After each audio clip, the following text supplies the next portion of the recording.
students.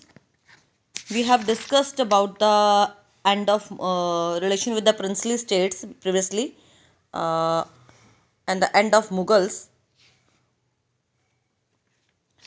We will start with the end of Mughals. This is the last portion of the chapter.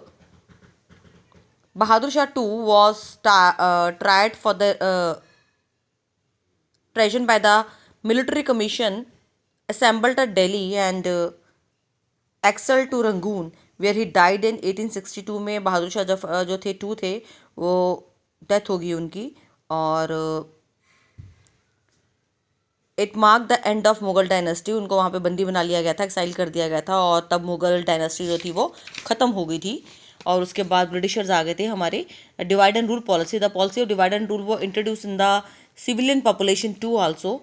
The British believe that the revolt of conspiracy hatched by the Muslims and hence they were severely punished।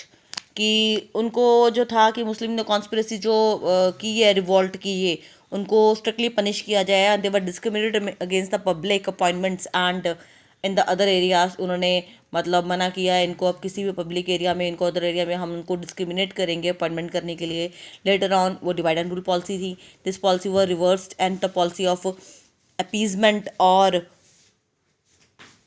Preferential treatment Muslims began after 1885। उसके 1855 के बाद later on फिर उनको थोड़ा सा please करने के लिए पॉलिसी बना दी गई। अगेन थोड़ा पंप किया, थोड़ा उनको लू किया।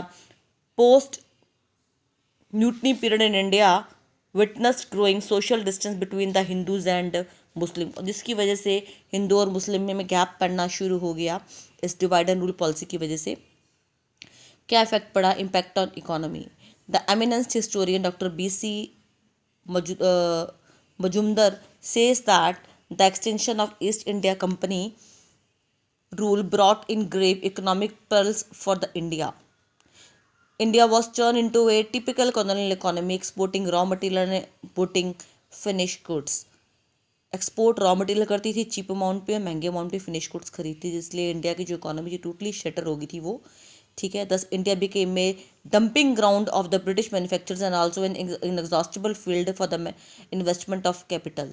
Hence, India became the largest market for the British goods and remained as a major source of raw material for the British factories। उन्हीं के हाथ की कठपुतली बन के रह गई थी, उन्हीं के हाथ का वो एक मैन्युफैक्चरिंग यूनिट बन के रह गया था। The Indian tax payer paid the salaries of the army. जो टैक्स पेयर थे वो सैलरीज पे करते थे आर्मीज की, एडमिनिस्ट्रेटिव पर्सनल्स की। More than half of taxes were collected in India went to the England in the name of home charges, कि घर के चार्जेस लिए जा रहे हैं। वो सारे किसके पास जाते थे? ब्रिटिशर्स के पास। All they were a huge drain in the economy resources, जिसने इकोनॉमिक्स रिसोर्सेज को पूरा ख़राब कर दिया। The British also invested their surplus capital in the railways, plantation and shipping also. The the Indians had to pay heavy interest and dividends on the capital invested in India। यदि कोई Indians जो थे India में investment करते तो उसके ऊपर काफ़ी डिविडेंड होता है, एक अमाउंट का इंटरेस्ट होता है, ये भी किसी तरह का वो उनको पे करना पड़ता था बहुत ज़्यादा। The exploitation of the peasants continued, farmer भी इसके लिए एक्सप्लॉयट होते रहे। They reeled under the heavy tax burden, बहुत ज़्यादा टैक्स चला आता था। And received no welfare measures either from the landlord and the British ruler, और उनको ना तो लैंडलॉर्ड से ज़मींदार से कुछ मिलता था, ना ब्रिटिश रूलर से कुछ ना कुछ मिलता था।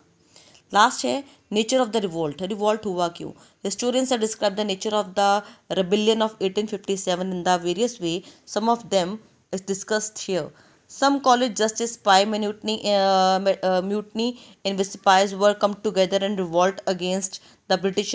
These scholars says the revolt was not able to relate it to general people so much as the spies they formed the bulk of the rebels।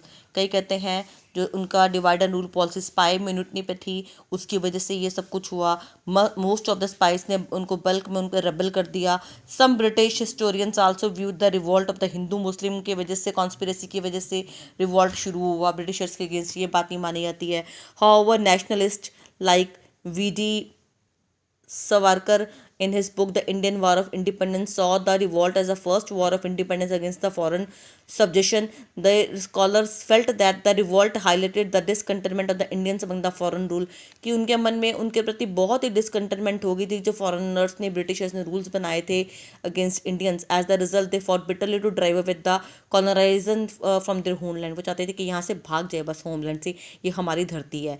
According to nationalist the Hindus and Muslims participated equally in the revolt and displayed a bond of unity against the British. उनके लिए हिंदू और मुस्लिम इकट्ठे हुए, equally उन्होंने revolt किया और unity दिखाई पूरी ब्रिटिशर्स के against. In his book Discovery of India Jawaharlal Nehru mention the revolt of 1857 more than a sipahi mutiny. वो कहता है इससे ज़्यादा था. Although initially started as a mutiny of the Indian soldier, when it spread rapidly it resumed the nature of the mass rebellion. कहता हाँ शुरू में वो शुरू हुआ था इसी चीज़ से, लेकिन बाद में वो क्या बन गया, मास बन गया, हाई लेवल पे बन गया.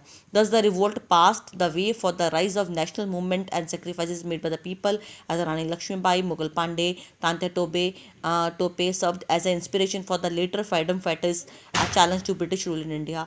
और ये जो लोग थे ये लड़े और ये इन्होंने एक चैलेंज का काम किया. इसके बाद बहुत सारे लोग जो थे जिन्होंने जो हमारे हिंदुस्तान के लिए, हमारे इंडिया के लिए लड़े बेटा. These are the points to remember. Shortcuts, some shortcuts are there. It's a meaning of the difficult terms and the chapter is finished now. बेटा ये आपके क्वेश्चंस हैं, exercise. I am also clicking the photographs of these questions. You have to do it on the your fair notebook. The chapter is finished. Extra question I will give it you tomorrow. तो ये सारे question बेटा आपको करने हैं NEET copy पे.